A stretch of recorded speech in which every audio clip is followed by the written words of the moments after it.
Mark, thanks so much for letting me talk to you here in the middle of the day. I'm curious how you found out about Tampa Hope. Through a church. Yeah? Yeah. I had real bad luck, ended up being homeless, so I stayed behind the church. Then I got robbed again and beat, and they said, you know what? You're getting in the van. And they brought me here. I knew nothing about this place.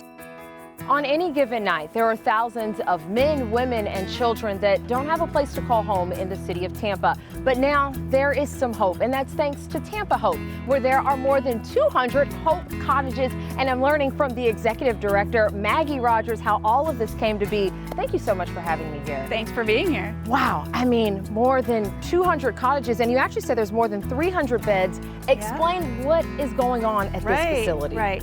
Well, I think we're one of the first of our kind in the country. We have a mixture of cottages, our Hope cottages, 215, and we have tents up on platforms, brings us to our total bed count of 352 right now.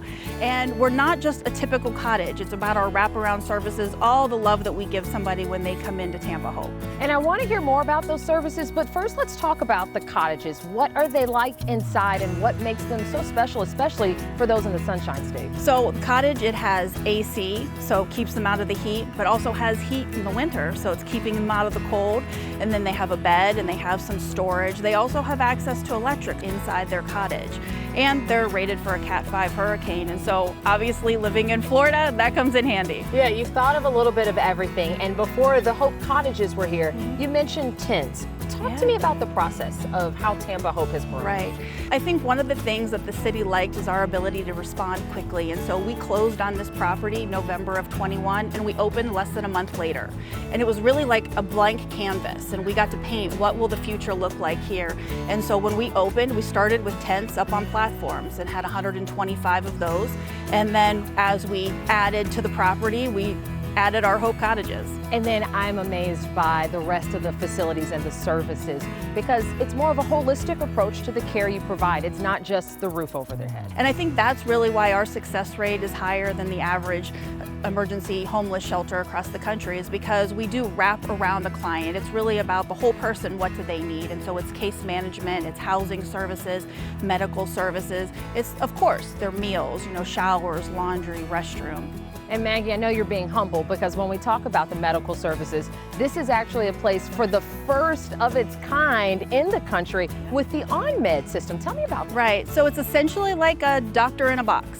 And once you open the doors, you have access to a physician's assistant or a doctor on the other side of the screen. It's telehealth, but you can do everything in there. You can get weighed, you can have your oxygen checked, your blood pressure checked, cameras are dropping out of the ceiling.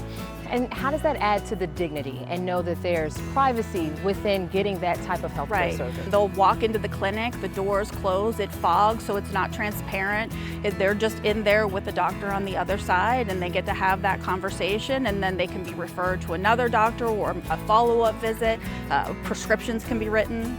Well, it takes a lot to be able to keep something like this up and running. What are things that people in the community can do if they want to support what it is that your mission is? They can always offer to sponsor a Hope cottage.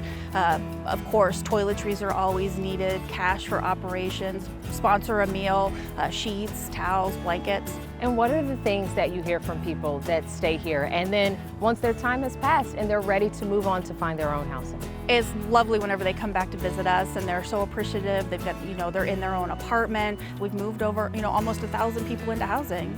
Well, keep up the great success. Thank you so much for sharing that with us. Thanks. For people that, on the outside don't know what Tampa Hope is, what it stands for, and that it exists, what do you want them to understand about how special this place is? I'll tell you what, for a guy like me or any homeless, without this, it's awful. With this, yes, at least we got hope.